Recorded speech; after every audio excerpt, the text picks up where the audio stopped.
रत्नागिरी शहरात पर्यटकांचा ओढ दिवसेंदिवस वाढतो आहे आणि अनेक सुविधा रत्नागिरीमध्ये किंवा रत्नागिरी जिल्ह्यामध्ये शासनामार्फत त्या उपलब्ध केल्या जात आहेत.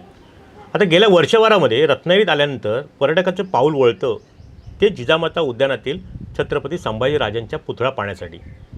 आणि त्या पुतळ्याची नेमकी लोकांमध्ये कुतूहलता काय आहे, पर्यटक ह्या ठिकाणी पहिल्यांदा पुतळा बघायला काय येतात आणि त्यांच्या भावना नेमक्या काय आहेत, ह्याच्यासाठी आपण चर्चा करणार आहोत. ह्या जिजामाता उद्यानाची जबाबदारी गेले अत्यंत चांगल्या प्रकारे गेली काही वर्ष सांभाळत आहेत ते सचिन वहाळकर आपल्यासोबत आहेत. आपण त्यांनाच विचारूया की एवढं आकर्षण ह्या पुतळ्याबद्दल तरुण पिढीमध्ये म्हणा, बुजुर्ग मंडळींमध्ये म्हणा, की येणाऱ्या पर्यटकांमध्ये अशा काय भावना निर्माण होतात की तो पुतळा पाहिल्याशिवाय ते रत्नागिरी सोडत नाहीत. काय सचिनजी नेमकं इतकं आपण ह्या ठिकाणची देखभाल व्यवस्था बघताय आणि एवढं पुतळ्याबद्दल आकर्षण छत्रपती संभाजीराजांच्या काय आपल्याला वाटतं? आपण त्या ठिकाणी नेहमी सक्रिय असता, काम करताय, जबाबदारी तुमच्याकडे आहे. गेले अनेक वर्ष जिजामाता उद्यानाची जबाबदारी माझ्याकडे आहे.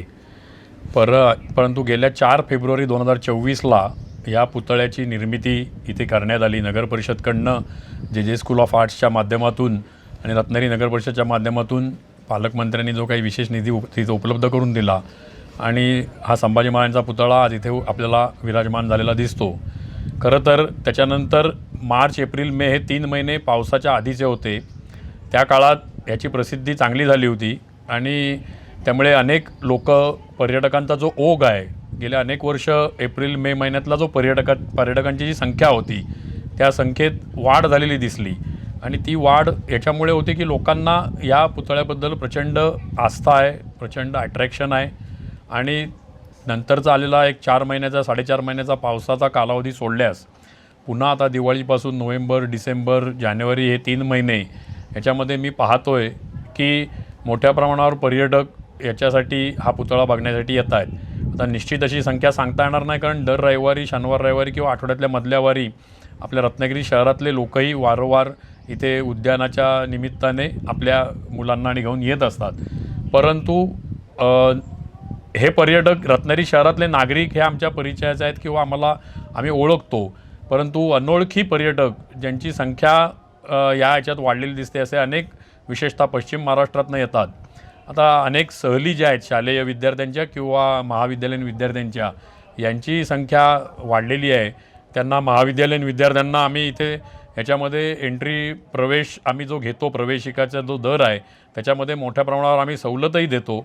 कारण त्यांनी इथे यावं, त्यांनी हा पुतळा पाहावा, इथून समुद्राचं दर्शन घ्यावं आणि ह्या आठवणी घेऊन त्यांनी इथून जावं. त्यामुळे जास्तीत जास्त संख्येने मुलांना यावं. ग्रामीण भागातली मुलं असतात, जिल्हा परिषदच्या शाळांमधली मुलं असतात. केवळ रत्नागिरी जिल्हा परिषदच असं नाही, बाहेरच्यासुद्धा जिल्हा परिषदच्या शाळांमधनं मुलं इथे येत आहेत आणि त्यांना संभाजी महाराजांबद्दलचं, शिवाजी महाराजांबद्दलचं असलेलं आकर्षण, त्यांच्याबद्दलची असलेली आस्था इथे आल्यावरती दिसून येते. अनेक विद्यार्थी संभाजी महाराजांच्या किंवा शिवाजी महाराजांच्या जयघोष करत या उद्यानामध्ये ते प्रवेश करतात. काही जणं तरुण मुलं असतील किंवा काही इथे प्रतिज्ञाही म्हटली जाते घेतात. काही जणांनी तर असं मलाही आश्चर्य वाटलं की काही पर्यटक असे आले की त्यांना त्यांच्या मुलीला किंवा त्यांच्या पाल्याला जो मिळालेला पुरस्कार आहे ह्याच्यातला, तर तो पुरस्कार महाराजांच्या इथे वरती काय जाता येत नाही कारण ते उंच आहे, तिथे शिडीवर नाही आहे, आम्ही काय त्याला कोणाला वरती जाऊ दिलं जात नाही. परंतु महाराजांच्या चरणी हा पुरस्कार पहिल्यांदा ठेवावा या भावनेने सुद्धा अनेक पर्यटक याच्यात आलेले मला गेल्या वर्षभराच्या कालावधीमध्ये पाहायला मिळाले. आणि इथे आल्यावरती आज रत्नागिरी शहरामध्ये भगवती किल्ल्यावरती शिवसृष्टी झाली आहे. तर त्या पर्यटकांना आम्ही ही माहिती देतो की बुवा भगवती किल्ल्यावरती किंवा रत्नदुर्ग किल्ल्यावर जात असताना शिवसृष्टीचाही दर्शन आपण घ्यावं किंवा शिवसृष्टीचाही आनंद आपण घ्यावा आणि त्याच्यातून एक नवीन स्थळ आपल्याला पाहायला मिळेल. आणि अतिशय चांगला प्रतिसाद पर्यटकांकडनं आहे. चप्पल काढून वरती जाऊ नये असा फलक इथे नगर परिषदच्या सूचनेवरनं आम्ही लावला आहे. त्यालाही लोकांचा प्रतिसाद उत्स्फूर्त आहे. कोणी असा वाद घालत नाही किंवा आम्ही चप्पल घालून जाणार याचा आग्रह धरत नाही. सर्वजणं चप्पला खाली ठेवून जातात आणि गेल्या वर्षभरामध्ये हा अनुभव आला आहे की सर्वजण स्वतःहून चप्पल किंवा पादत्राणे, शूज जे काय असतील ते काढतात आणि वरती जातात. यामुळे एक स्वच्छताही वरती या पायऱ्यांवरती किंवा टॉवरच्या या खाली महाराजांच्या आपण जिथे आता बसलो आहे तिथे दिसते. पावसाळ्यातही त्यामुळे पावसाळ्यातही लोकांनी कोणी पादत्राणं घालून जाण्याचा आग्रह केला नाही किंवा ज्या इथल्या सूचना आहेत त्याचं पालन केलं गेलं आणि एक अतिशय चांगलं पर्यटन स्थळ म्हणून मला वाटतं जिजामाता उद्यानातलं पूर्वीसुद्धा पर्यटक येत होते किंवा बाहेरचे पर्यटक येत होते, परंतु त्याच्यामध्ये संभाजी महाराजांसाठी किंवा महाराजांचं हे पुतळा बघण्यासाठी येणाऱ्या पर्यटकांची संख्या पण निश्चितपणे वाढलेली आपल्याला यातून दिसते. साधारणपणे एक 7-8 महिन्याच्या कालावधीमध्ये साधारणपणे किती पर्यटक छत्रपती संभाजीराजांचे पाहण्यासाठी, त्यांचं दर्शन घेण्यासाठी किंवा नतमस्तक होण्यासाठी आले असतील साधारण तरी? आता अशी पर्टिक्युलर संख्या मला सांगता येणार नाही, कारण मधले जे वार आहेत विशेषतः जेव्हा सुट्टी नसते, शनिवार रविवार पर्यटक असतात, परंतु सोमवार ते शनिवार हा जो पिरियड आहे याच्यामध्ये स्थानिक पर्यटक असतात किंवा रविवारीसुद्धा स्थानिक नागरिक एक उद्यानामध्ये फिरायला येण्याच्या उद्देशाने येत असतात. त्यामुळे तशी वेगळी संख्या अशी सांगता येणार नाही, परंतु हजारोंच्या संख्येने इथे गेल्या वर्षभरामध्ये लोक आलेले आहेत किंवा नागरिक येतात, हे वस्तुस्थिती आहे. साधारणपणे लाखभराची संख्या तरी असेल आत्तापर्यंत? हा असेल. एक म्हणजे वर्षभरात साधारणतः 1 लाखाच्या वर लोकांनी या उद्यानाला भेट दिली असेल.